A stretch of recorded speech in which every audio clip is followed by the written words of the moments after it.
লেবারটা, ওই যে পাওয়ার টেলে আলাদা যে লেবার ভাইটা আসে, ও কিন্তু জানবে যে চাষির আমি আখ নিয়ে যাই, তাহলে আমার আখটা কিন্তু তাড়াতাড়ি আনলোড হয়ে যাবে। আমরা পুনরায় পরবর্তীতে আখ তার দিয়ে যদি প্রেরণ করি, সে কিন্তু আসবে। আর যদি আমরা যেহেতু সবসময় আখের সাথে ওই গাড়ির সাথে আমরা আসিনি, এখন আমার ওই গাড়িওয়ালা ভাইটার সাথে যদি কেরুয়ান কোম্পানির সংশ্লিষ্ট সকল ব্যক্তি যদি একটু ভালো আচরণ এবং আগে ভাগে যদি একটু তার আখটা আনলোড করে নেওয়া হয়, সেই ক্ষেত্রে কিন্তু আমরা ওই সুবিধা পাবেন, পরবর্তীতে সময় পেতে আমাদের অসুবিধা হবে না। এ পর্যায়ে বক্তব্য রাখবেন জীবননগর সদনের মাধবপুর কেন্দ্রের বিশিষ্ট আনসারশী জনাব সোহেল রানা।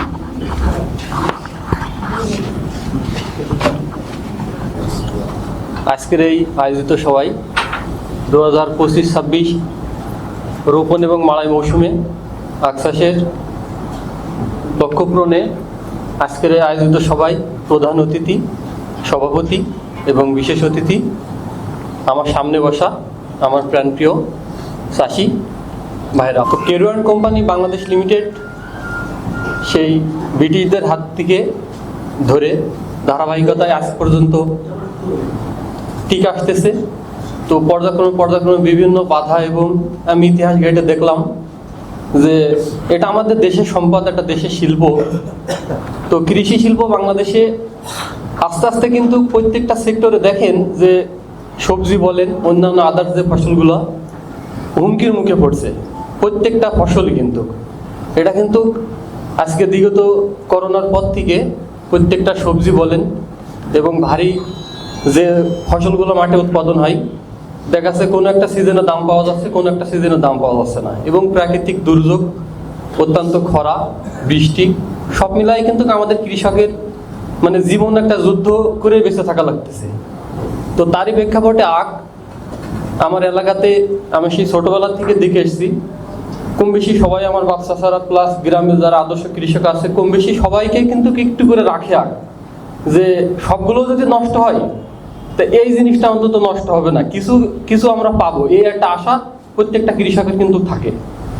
তো তারই ধারাবাহিকতায় আমি মাননীয় ব্যবস্থাপনা পরিচালক এবং আমার মন্ত্রণালয়ের দায়িত্ব থেকে যারা আজকে প্রধান অতিথি এবং বিশেষ অতিথি স্যাররা এসেছেন, তাদের কাছে একটা জিনিস আমি বড় আবদার করি যে আমার দেশের কৃষক হচ্ছে বড় উদার, আর এই কৃষকের ভালো মন্দ দেখা মতো মানে সেই রাষ্ট্রের মানে দায়িত্বশীলভাবে নেওয়ার মতো কিন্তু কেউই নাই। এই কৃষক আজকে একটা কষ্ট পাইলে, তার এই যে মাঠে ফসল ফলাইতে গেলে যদি সে বিকলাঙ্গ হয় কিংবা কোনো ক্ষতিগ্রস্ত হয়, তো দেখা মতো কিন্তু কেউই নাই।